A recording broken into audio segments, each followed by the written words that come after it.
اللہ نے ارشاد فرمایا کہ جو بندہ اعتکاف بیٹھتا ہے، فرمایا کہ اللہ تبارک و تعالیٰ کو کتنا اجر عطا فرماتا ہے. فرمایا کہ معتکف کے بارے میں وہ گناہ شروع کا رہتا ہے، اس کے لیے ایسی نیکیاں لکھی جاتی ہیں جو تمام نیک عمل کرنے والوں کے لیے لکھی جاتی ہیں.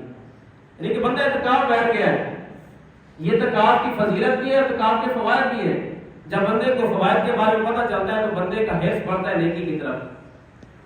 آقا کریم علیہ السلام نے ارشاد ہے کہ جو بندہ آگے اعتکاف بیٹھ جاتا ہے، اب اعتکاف کے اندر بیٹھا ہے، نہ تو وہ کسی مریض کی عیادت کے لیے جا سکتا ہے، نہ کسی جنازے میں شرکت کے لیے جا سکتا ہے، نہ ہی اور صدقہ اور خیرات کر سکتا ہے، نہ ہی جا کے کسی کی مدد کر سکتا ہے. اب چونکہ اعتکاف کے اندر بیٹھا ہے، فرمایا باقی دنوں کے اندر جو نیک عمل کرتا تھا اعتکاف کے اندر بیٹھا ہے، اللہ فرشتوں سے فرماتا ہے کہ فرشتوں یہ میرے گھر کے اندر بیٹھا ہے اعتکاف، پہلے یہ کام کیا کرتا تھا، اب اعتکاف کے حق میں نہیں کر سکتا، جو کام یہ عام دنوں کے اندر کرتا تھا اس کا اجر اس کے نام اعمال کے اندر لکھ دو. رسالت یا اللہ عمل تو اس نے کیا نہیں، فرمایا یہ بیٹھا یہاں پہ میری رضا کے لیے، اگر یہاں نہ بیٹھتا تو یہ کام کرتا، اب یہاں کے بیٹھ کے نہیں کر سکتا، اس کے نام اعمال کے اندر پھر بھی وہ نیکی لکھ دو جو اس نے کی بھی نہیں ہے. نیکی نہیں کی لیکن چونکہ اب یہ اعتکاف کے اندر بیٹھ گیا ہے، اللہ تبارک و تعالیٰ پھر بھی اس کو اجر عطا فرما دیتا ہے.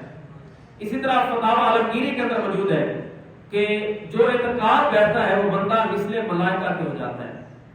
کہ جس طرح ملائکہ کیا کرتے ہیں، یا تو اللہ کی تسبیح بیان کرتے ہیں، یا اللہ کی تقدیس بیان کرتے ہیں، یا اللہ تبارک و تعالیٰ کی عبادت کے اندر مصروف رہتے ہیں، وہ ہم وقت اللہ کی عبادت کے اندر مصروف رہتے ہیں. اسی طرح جو بندہ اعتکاف بیٹھ جاتا ہے وہ بھی ہم وقت اللہ کی عبادت کے اندر مصروف ہو جاتا ہے.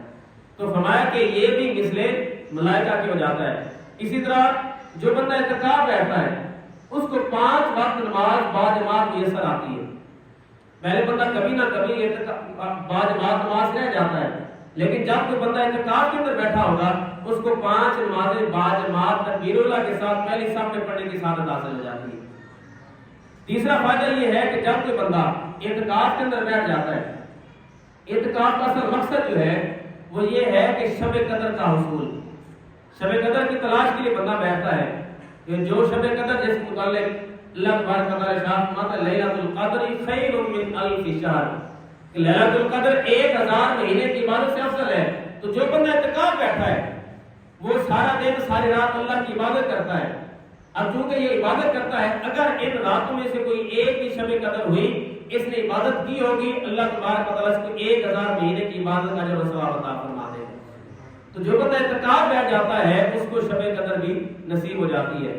اور پھر اس کے بعد جو بندہ اعتکاف بیٹھتا ہے وہ فضول باتوں سے بچ جاتا ہے، وہ غیبت اور چغلی سے بچ جاتا ہے. کیونکہ پہلے لوگوں کے ساتھ لین دین ہے، رشتہ داروں کے ساتھ معاملات ہیں، کبھی کسی کی غیبت کی، کبھی کسی کی چغلی کی، کبھی کہیں جھوٹ بولنا پڑ گیا، کبھی کوئی اور بات ہو گئی، تو کسی نہ کسی گناہ کے اندر یہ لگا رہتا ہے. لیکن جب بندہ آ کے اعتکاف بیٹھ جاتا ہے، اب اعتکاف کے اندر آ کے یہ کنارہ کش ہو جاتا ہے، یکسو ہو کے اللہ کی عبادت میں مصروف ہوتا ہے، فضول گوئی سے بچ جاتا ہے، غیبت سے بچ جاتا ہے، چغلیوں سے بچ جاتا ہے، جھوٹ بولنے سے بچ جاتا ہے. تو یہ فائدہ ہے کہ جب کوئی بندہ اعتکاف کرتا ہے وہ فضول باتوں سے بچ جاتا ہے، اللہ اس کو اجر عطا فرما دیتا ہے.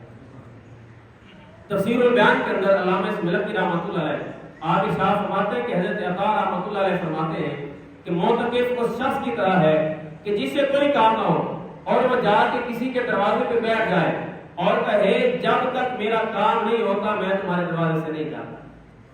فرمایا اعتکاف کرنے والا تو اس بندے کی طرح ہے. اعتکاف کرنے والا آج اللہ کے گھر میں بیٹھ جاتا ہے اور آج کہتا ہے یا رب العالمین میں تیرے گھر میں آ کے بیٹھ گیا ہوں، جب تک میری بخشش نہیں ہوتی میں بھی تیرے دربار سے نہیں جاتا، میں بھی تیرے دربار سے نہیں جاتا. تو وہ بندہ